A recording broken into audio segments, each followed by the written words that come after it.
So today we will discuss about the axial and appendicular skeleton. We'll discuss about the axial as well as the appendicular skeleton. Okay.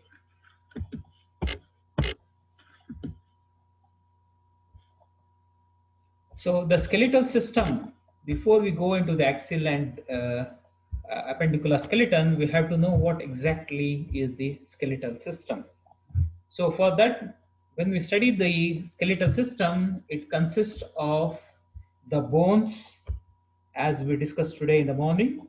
So the bones will be 206 bones. 206 bones will be there in an adult. Then we have ligaments which are connecting the bones.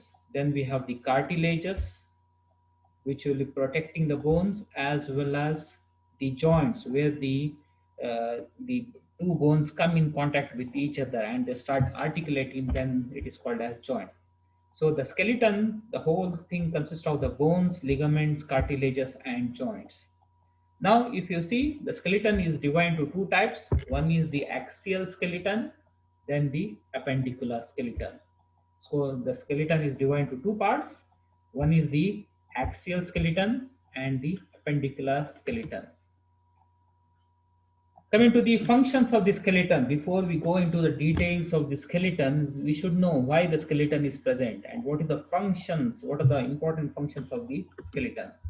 One is, the most important function is it supports.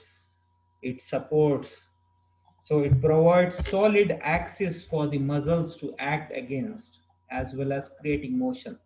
So this skeleton will support all the muscles and other tissues which are there in the body, and it gives a shape to the human, because we are dealing mainly with the humans, so we'll talk about the humans. So it will give the shape to the human body, as well as it also helps in the support of different tissues like the muscles. The muscles will be attached to the bones, to the skeletal system, and from there they act and they help in creating motion. We'll deal with that in detail later, how the muscles will act and they will help in the creation of motion in a separate class where we'll deal with the muscular system. Okay, but we should know that the muscles are attached to the bones, or the skeleton, and they help in the, whenever they contract, the muscles will contract, they help in the movement of the different bones at a particular point called as joints. So it helps in support. The second is it helps in protection. How the skeleton will help in protection, especially if you see the skull. So the skull provides barrier that protects the brain from external forces. If you know, the brain is a very sensitive organ or the tissue. So you should know it is well protected by a very well organized skeleton of the skull called as the skull, which will be supporting or creating a cavity within which the brain is very well protected. So it provides protection to the brain from any kind of external injuries or forces. The second is the vertebrae, which are in the back, surround and protect the spinal cord. The extension of the brain will be the spinal cord, which extends below the brain from the base of the skull downwards in the back. So it will pass through the vertebrae. Okay, and these vertebrae will help in the protection of the spinal cord. So just like the brain is protected by the skull bones, similarly the spinal cord is protected by the vertebrae. Then there is a third place where the organs, very important organs, are protected. That is the thoracic cage, where we have the heart and the lungs, very important organs. After the brain, the important organs will be the heart and the lung. Okay, so these are also very well protected in a thoracic cage, in the thorax. Thorax made up of, the thoracic cage made up of the ribs around, and in the front we have the sternum, behind we have the vertebrae. Together it is called as the thoracic cage. So that also protects the heart as well as the lung. So the skeletal system help in the protection of very important and sensitive organs. Then we have the hemopoiesis, means the production of blood cells. The production of blood cells will take place mostly in the red bone marrow. So the red bone marrow, as well as there is the other type. There are two types of bone marrow: the red, white, as well as even the yellow bone marrow is there. So within that, the red bone marrow will be helping in the production of the red blood cells, of the production of the blood cells. Okay. Then we have the mineral storage. The fourth important function will be the mineral storage. That is, it will help in the protection or the storage of a very important mineral. That is the calcium will be stored within the bones. The more the calcium is stored, the stronger the bones will be. Okay. Then we have the fifth function of the skeletal system, that is the movement. As we had seen support, during the support we said the muscles will be attached on the skeleton and they help in motion. So this movement is provided. It provides site for muscular attachment, and the bones and muscles work together as a simple mechanical lever system to produce movement. So whenever the muscles contract, then the two bones which are adjacent to each other will move and they help in motion. Okay, just like in case of the in your upper limb or in the lower limb, in the hands and the feet, how they move. So it depends on the bones as well as the contraction of the muscle. So these are some of the important functions. One is it supports for the attachment of the, as well as giving the shape of the body, as well as this attachment of the different muscles. Second is it helps in the protection of very important and sensitive organs like the brain, spinal cord, heart, lungs, everything. Then it helps in the production of the in the hemopoiesis, that is the production of the blood cells, but especially in the red bone marrow. Then it also helps in the storage of the calcium within the bones. And the fifth is it helps in the movement at particular points called as joint between the two bones by the contraction of the muscles. So these are some of the functions of the skeletal system. Now coming to the bones. So if you see the bones, as we know, there are totally 100 and 206 bones, 206 bones. Okay, out of these, there are 22 bones in the skull itself. Within the skull, there are 22 bones, and in each ear, there are three bones in each ear, very small bones. They are called as ossicles, three in each, so it becomes six.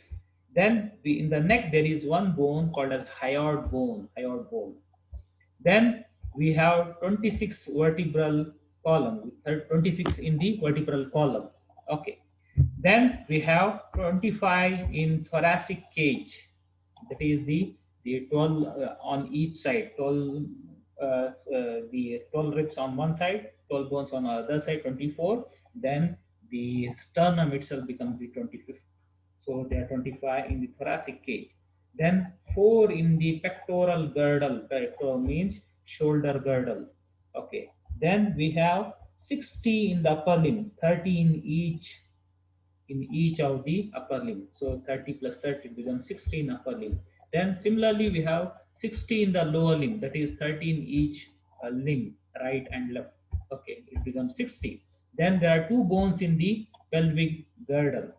Okay, those are called as the pelvic bones. So totally they become 206 bones in all. Okay. Now coming to the types of bones. Types of bone. What are the different types of bones we have? The most commonest, as you know, are the long bones. Long bones, very long bones. This is one of the longest bone in the body. This is called, this is present in the lower limb, and this is called as the femur. Femur. The just opposite to the long bones are the short bones, very small bones, short bones. Okay, there are bones which are called as short bones, which are small. Then we have flat bones, flat bones. which are especially present in the skull, flat as well as the curved bones which are present in the especially in the skull. Then we have the irregular bones. If they don't belong to any of them, then these are called as irregular bones because they don't have definite shape. Then they are called as irregular bones. So these are some of the different types of bone: the long bone, short bones, flat bone, as well as irregular bones. Coming to the long bones. So as I said, these long bones are especially seen in the limbs, upper limb as well as the lower limbs. That is the hands, feet, everything. Okay.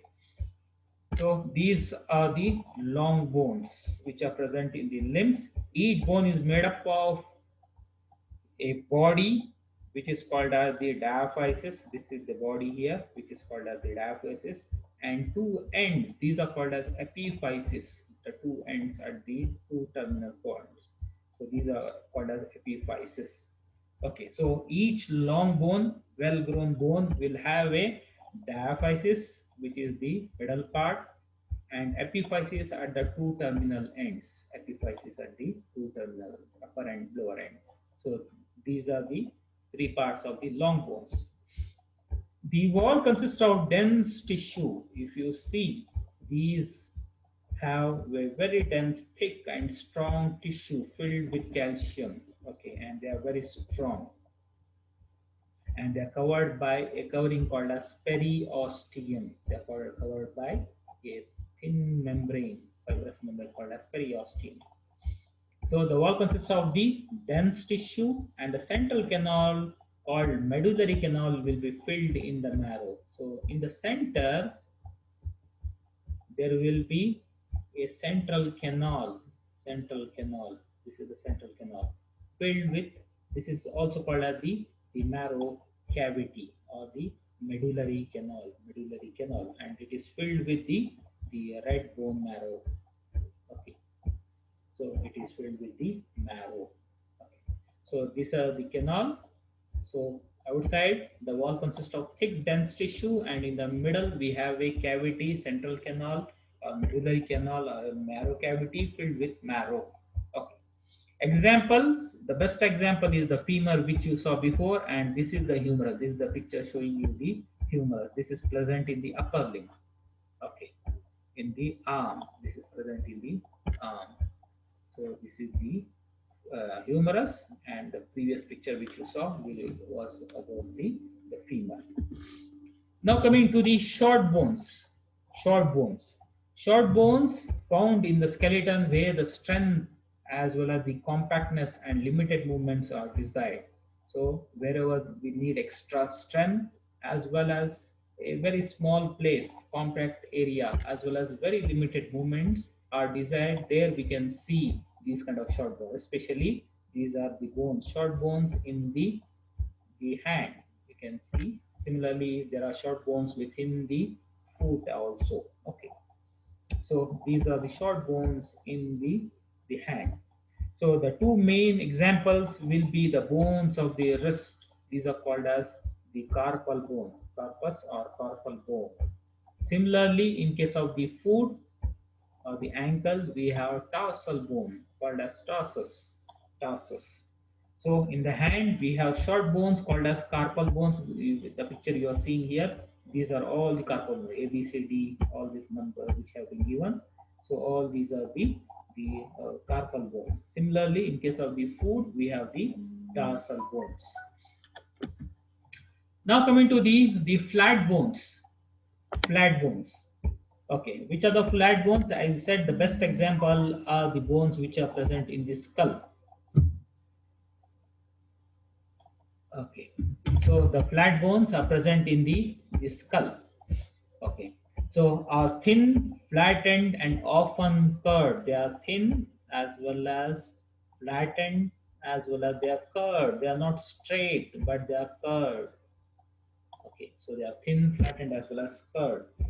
Used in sports where protection or muscular attachment is desired. So wherever the protection, as we know that inside the skull we have a very important and sensitive organ called as the brain, the cerebrum, as well as the cerebellum. All these are present within this cavity. So it has to protect. As well as outside we have muscles which will give attachment. Okay, so this will function serve both the function of protection of the sensitive organs inside as well as attachment of the muscles outside. They contain red bone marrow. These flat bones also contain the red marrow, which will be staying for a very long time. Even though in other bones it might disappear, but in this flat bone, the red bone marrow will be present and it will be helping in continuous production of the blood cells. The examples, as we already saw, the bones of the skull, as well as there is one bone in the shoulder girdle that is called as scapula. Scapula. So when we study the bones individually at that time we'll discuss. We'll show you the picture. So that is the scapula. Now coming to the irregular bones. Irregular bones. The bones which don't fit into any other category of the bones. That is the either the long bone or the short bone. Okay. Then they fit into this. This is called an irregular bone. They don't fit into long bone, short bones as well as flat bone. Then they are called as irregular bone. The best example is this bone in the within again in the skull, at the base of the skull. This is called as sphenoid bone, which is very irregular bone. So the best example for this irregular bone is the sphenoid. As you can see the shape, it is neither long nor short nor flat, so it is irregular bone.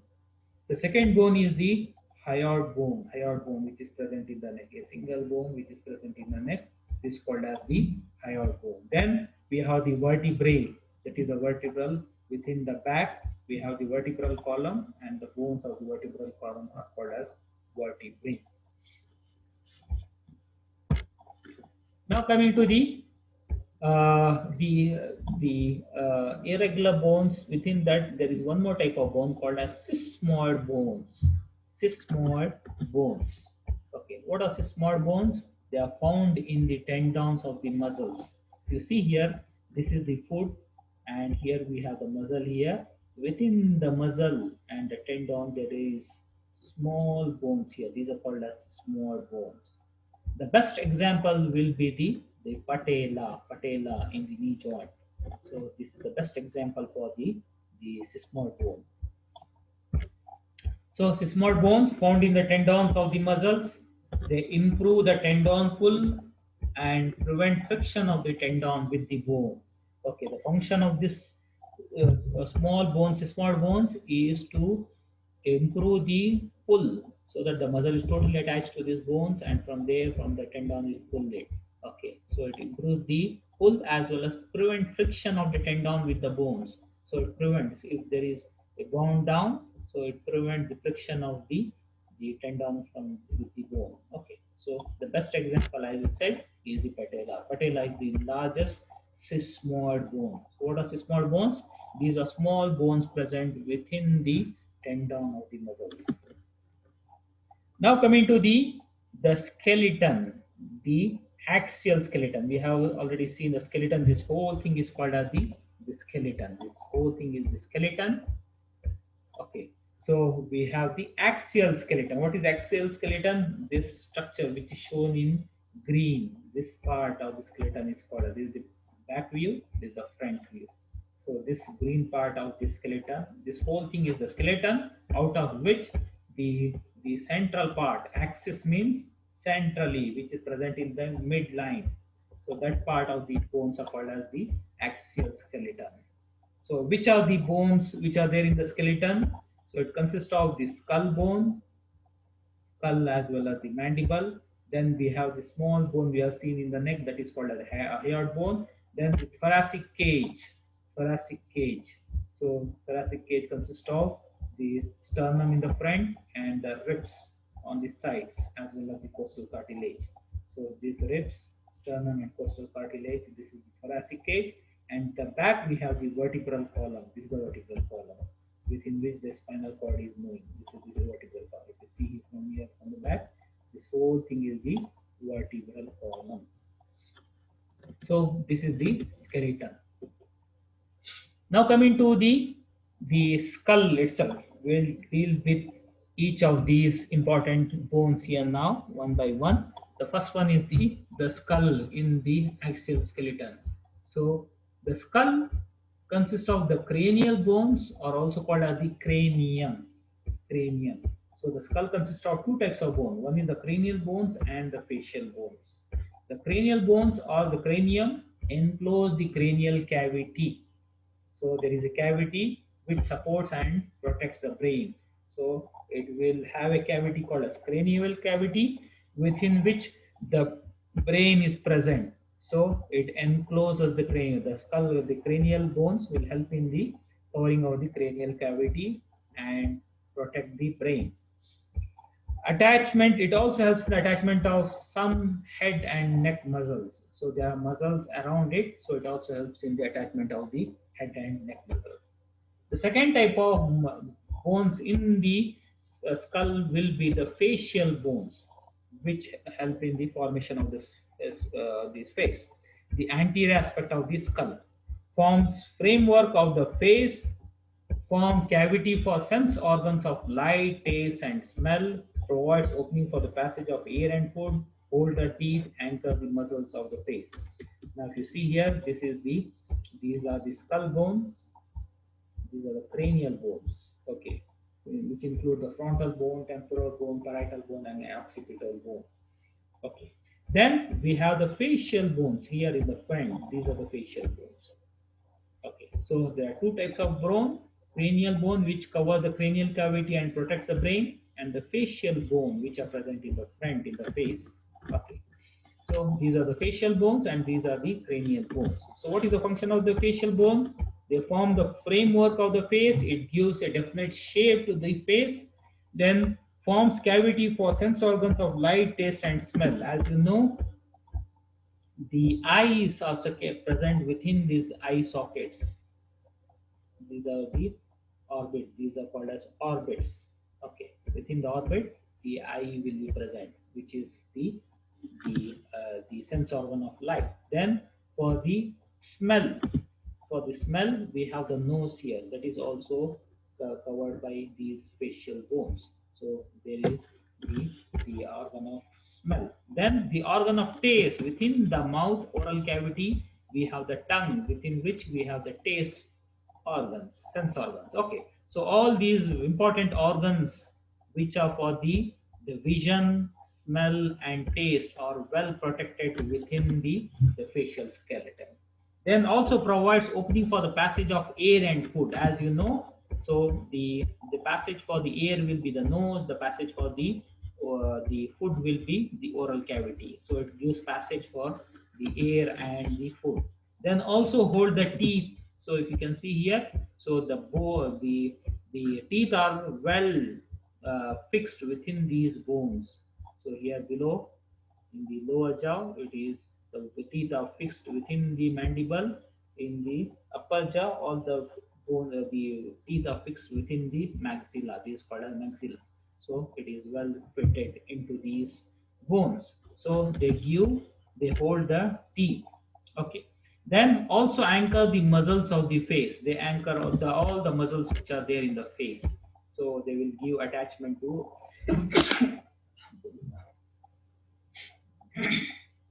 so they will also give attachment to sorry so they will also give attachment to the muscles of the face.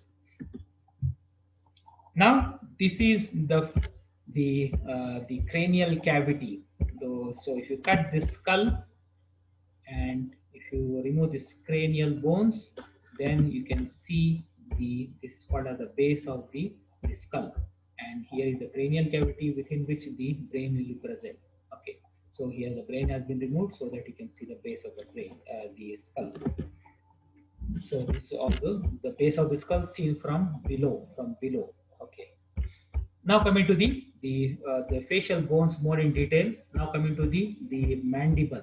So this is the maxilla and the lower jaw, which we saw here. This is called as the mandible. So this is the mandible here. Okay, the more mandible or the lower jaw bone. Then we have the maxilla, the upper jaw. This is the maxilla. This is the mandible here. This is the maxilla. which form the upper jaw. Maxillary bone, maxillae fuse together to form the upper jaw. So here you can see there is a maxilla which is forming the upper jaw. This is the picture, as I said, seen from below.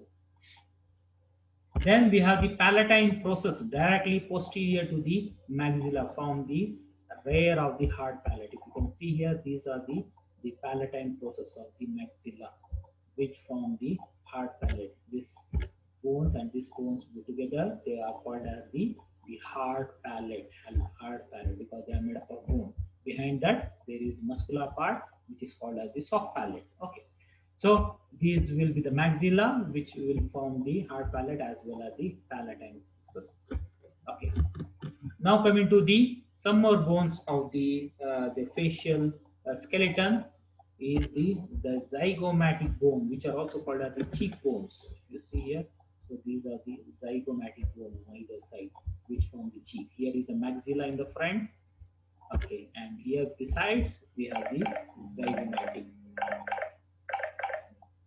Okay, so here we have the zygomatic bone on either side. Then we have one more bone. Okay, did we cover this? Okay. Then we have the lacrimal bones, inferior section of the orbital bones, provide passage for the ears. Here we have the lacrimal bones on either side. We have the lacrimal bones, from where the tears will pass in from the eye into the nose.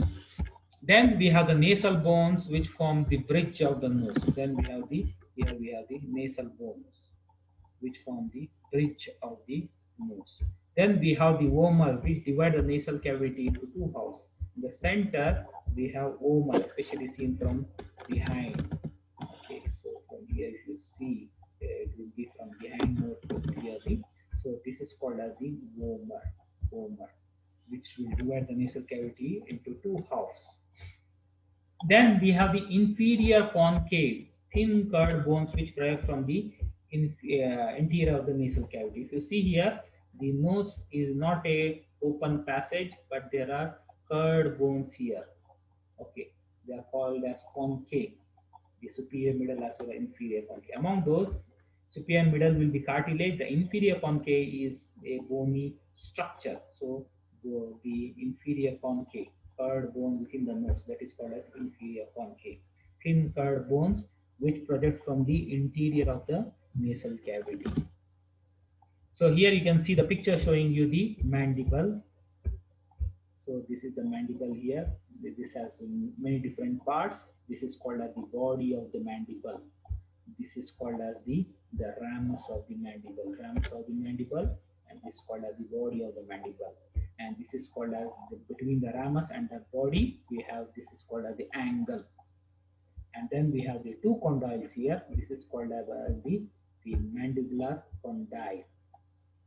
Okay, and here this is the mandibular notch, and this is called as the coronoid process.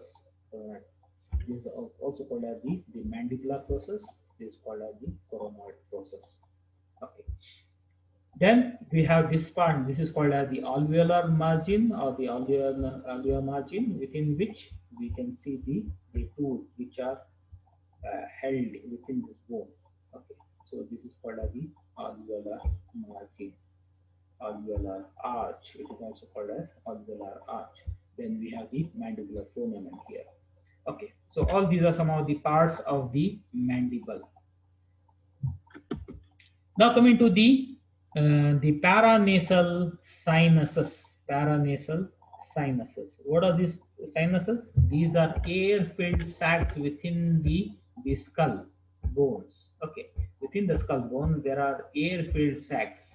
Okay, if you see here, there are sinuses here as well as here. In the maxillary bone, we have maxillary air sinus, very important air sinus, which usually get infected in case of the any kind of infections, especially in case of. Okay, so these are the maxillary air sinus. Then we have the frontal air sinus, as well as the ethmoid air sinus, as well as different sorts of sphenoidal air sinus. All these are the air-filled sacs in the bones. The because they are clusters around and connect to the nasal cavity. These are called as paranasal air sinuses because they are para means beside nasal means nose, beside the nose, around the nose, all these sinuses are present.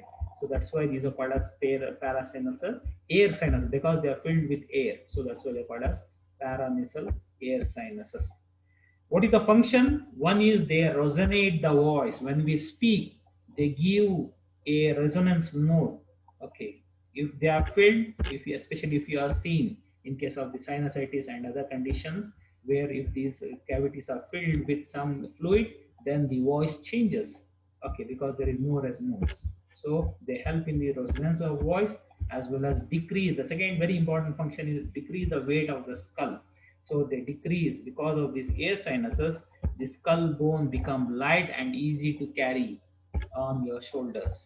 Okay, so this air sinuses will give a light weight to these bones, and they help in easy carriage of the skull itself. So they resonate the voice as well as they decrease the weight of the skull. So these are some of the important functions of these paranasal air sinuses. Now coming to the sutures, there are something called as sutures. Sutures, they are immobile interlocking joints of the flat bones of the skull. The skull bones, if you see here, they are interconnected by a joint. Okay, and they are not like this straight, but they have a zigzag-like thing. Okay, like this zigzag. Okay, not straight but zigzag. So those are called as sutures. So they are present only in the skull bones. They are present and they will be immobile, so there is no movement. Even though they are called as joints, but they are immobile, no movement, interlocking joints. They will help in the connection of the two bones, flat bones of the skull. So they help in the connection of two flat bones, and they are, even though they are joined, they are immobile, they don't move. Okay, they are irregular sawtooth appearance. The picture depicted will be like a sawtooth. It will not be straight as I said, but it will be zigzag like a sawtooth. So that is sawtooth appearance. So there are largest four skull sutures where bones articulate with the parietal bones. There are four important sutures. Which are those? One is called as the coronal suture in the front. Here we have the coronal suture. So between the frontal bone and the parietal bone, there is one suture called as coronal suture. Then we have sagittal suture in the front, in between the two parietal sutures. There is one suture called as the sagittal suture. Then we have squamous suture. Squamous suture on the sides we have here. We have the squamous suture. So there is squamous bone here. So that will be the squamous suture. Then the last suture will be called as lambdoid suture between the parietal and the occipital bone. So there is one suture called as the lambdoid suture. These are the four types of sutures which are present in the skull. They are present only in the skull, and there are four types: coronal in the front, then we have the sagittal, then we have the squamous and the lambdoid sutures. These are the four types of sutures. What is the function? They will be connecting the two bones. They will join the two bones, adjacent bones. Okay, and there is no movement. Okay, so these are the four types of sutures. Now coming to something called as frontanels. Frontanels. These are seen only in case of small children. Okay, small newborn children. So these are unossified remnants of membrane.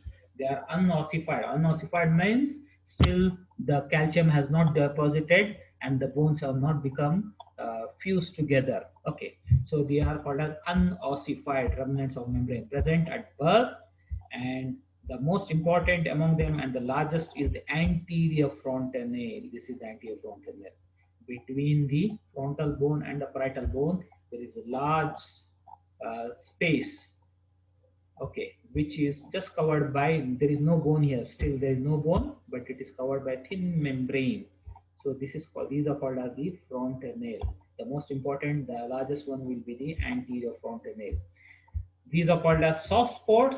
and they ossify by 1.5 to 2 years. The anterior frontal fuses by 1.5 to 2 years. Okay, so whenever a small child less than 2 years come to you, so if you put your hand on the skull and try to feel it, you can feel a thin membrane here. Okay, and if the child is more than 2 years, still this membrane is this frontal is present, then it means there is deficiency of calcium. Okay, so it has to fuse by 1.5 to 2 years. By 1.5 year, it usually fuses. Latest by the 2 years. If it doesn't even fuse by 2 years, then there is some deficiency of the calcium. Okay, so this is one of the very important frontal, anterior frontal. Then we have similarly a smaller frontal nail called as the posterior frontal nail. There are other smaller frontal nails, like here we can see the sphenoid frontal nail. Then we have the mastoid frontal nail. All these are the smaller frontal nails. The most important and the largest will be the anterior frontal nail, which fuses by 1.5 to 2 years. These all others will fuse early. They all fuse early and they are smaller, difficult to feel. Now coming to the next bone, that is the hyoid bone. There is a very important bone here in the neck, which is free from all other bones. There are no other bones articulating with this. It is present within the muscles of the neck. This is called as the hyoid bone.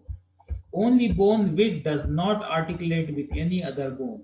This is an independent bone. This is the only unique bone which is not in contact with any other bone. So it is independent and it is present within the muscles of the neck. So this is called as the hyoid bone. So only bone which does not articulate with any other bone. It is movable base for the tongue. So it will be a very good detachment for the attachment of the tongue and the tongue muscles.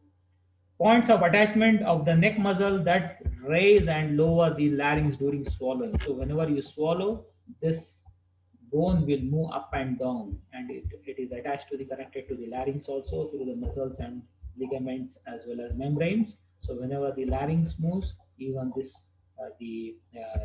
hyoid bone moves. So whenever you swallow, this hyoid bone will move up and down. Okay, so this is how you can feel this bone called as hyoid bone, which is present in the neck. Now coming to the thoracic cage. So this is what thoracic cage will look like, made up of bones which connect and protect the heart and lungs. Within this good cage, well protected, the heart is well protected as well as the lungs are well protected. Heart will be just behind the sternum and the lungs will be on either side.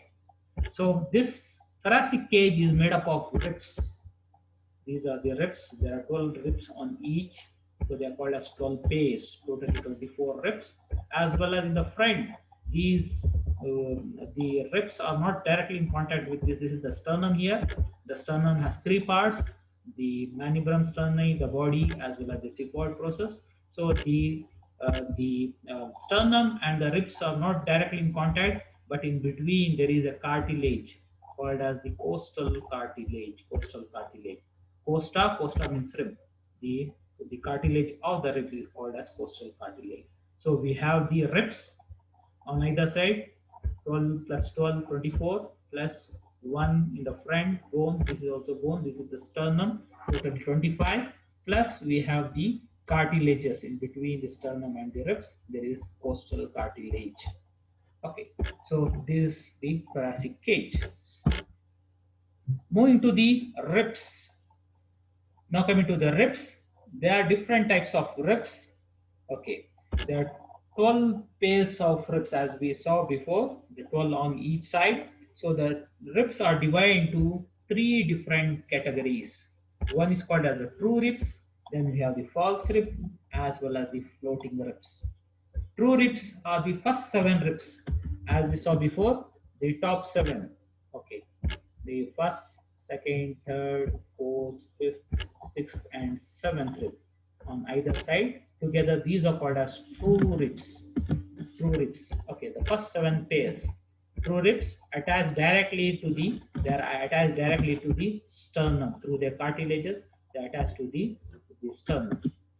Then we have the false rib. The 8th, 9th, and 10th rib. These are called as false ribs, because they are attached indirectly to the sternum. They are not attached directly, but they are attached indirectly into the this attached to the sternum, like the 9, 10th, and 8, 9, 10, 10th rib. So here this is the first, second, third, fourth, fifth, sixth, and seventh. This is the seventh rib. So all these are the true ribs. Below that, 8, 9, as well as the 10th rib. They are not attached to the sternum directly, but through a common cartilage. Common cartilage go and get attached. So these are called as the false ribs. Then we have something called as floating ribs or the free ribs. The last two pairs, that is the 11th and 12th rib, no attachment or they have no attachment to the sternum. They are floating or free, no attachment to the sternum. If you see here, so the last two ribs, this is the 11th rib and the 12th rib will be very short. Here, if you can see here inside, there is one rib. Okay, this is the 12th, 11 as well as the 12th rib. So 12th rib is very short, so it is not no contact with the sternum either directly or through the cartilage. Even there is no cartilage for those, so they are free, they are floating. Behind they are attached to the vertebral column, but anterior they are free. So these are called as the free or floating ribs or free ribs because there is no sternal attachment. So 12 pairs of ribs each connect to the thoracic vertebra posterior. They are behind, they are attached.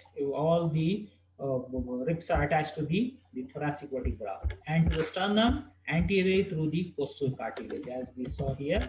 So anteriorly they are attached to the sternum through the costal cartilage, but posteriorly all are attached to the vertebral covering or the vertebrae behind. We have vertebrae. Okay, now coming to some of the parts of the typical rib. So what are the parts of the rib? One is in the front we have this is called as the head of the rib. This will be behind.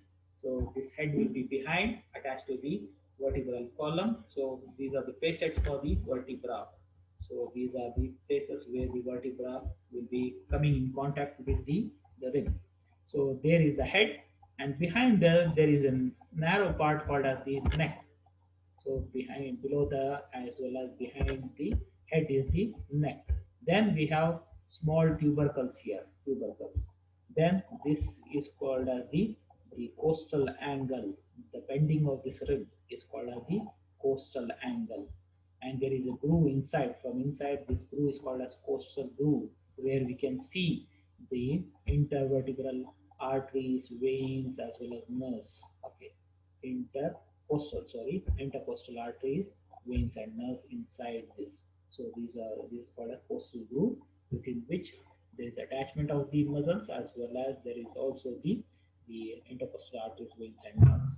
Then coming to the remaining part, this whole long part is called as the shaft, and here will be the costal cartilage, the front, which will come in contact with the sternum.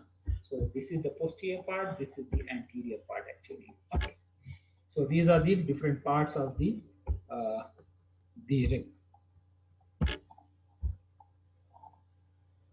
So you have a class now?